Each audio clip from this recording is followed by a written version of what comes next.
স্বাস্থ্য সেবা কোনো সুবিধা নয়, বরং এটি জনগণের অধিকার বলে মন্তব্য করেছেন প্রধানমন্ত্রীর সহধর্মিণী ডাক্তার জুবাইদা রহমান। সকালে রাজধানীর কুর্মিটোলা হাসপাতালে মতবিনিময় সভায় অংশ নিয়ে এসব কথা বলেন তিনি। এ সময় বস্তিবাসীরা আর স্বাস্থ্যসেবা থেকে বঞ্চিত হবে না বলে জানান তিনি। মেহেদী হাসানের রিপোর্ট।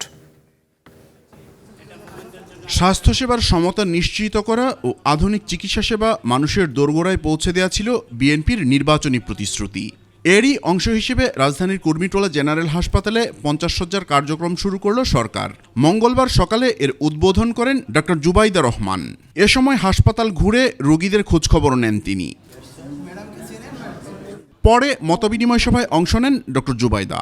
এ সময় তথ্য ও সম্প্রচার মন্ত্রী জহিরুদ্দিন স্বপন বলেন, দেশের সবকিছুতে যে গুণগত পরিবর্তন আসবে এবং মৌলিক সমতা আসবে, সরকারের প্রতিটা পদক্ষেপ তার প্রমাণ করছে।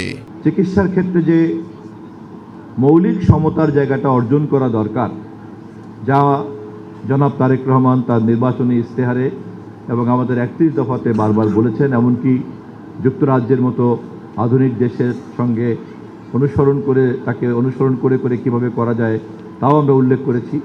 ফলে এখানে কিন্তু একটা ব্যাপক মনোযোগের প্রয়োজন রয়েছে।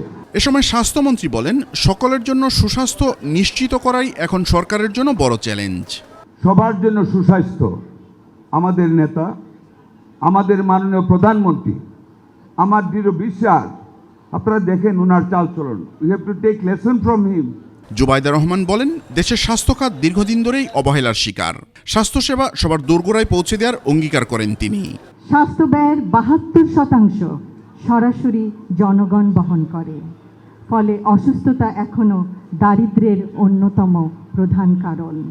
আমাদের লক্ষ্য আর কোনো দিন কড়াইল, ভাসানটেক, সাততলার এলাকার জনগণ চিকিৎসা সেবা থেকে বঞ্চিত না হন। স্বাস্থ্যসেবার উন্নতিকল্পে কুর্মিটোলাকে জেনারেল হাসপাতাল থেকে মাল্টি কেয়ার স্পেশালাইজড হাসপাতালে উন্নীত করা হবে বলেও জানানো হয় আলোচনায়। মেহেদী হাসান, 21 টেলিভিশন, ঢাকা।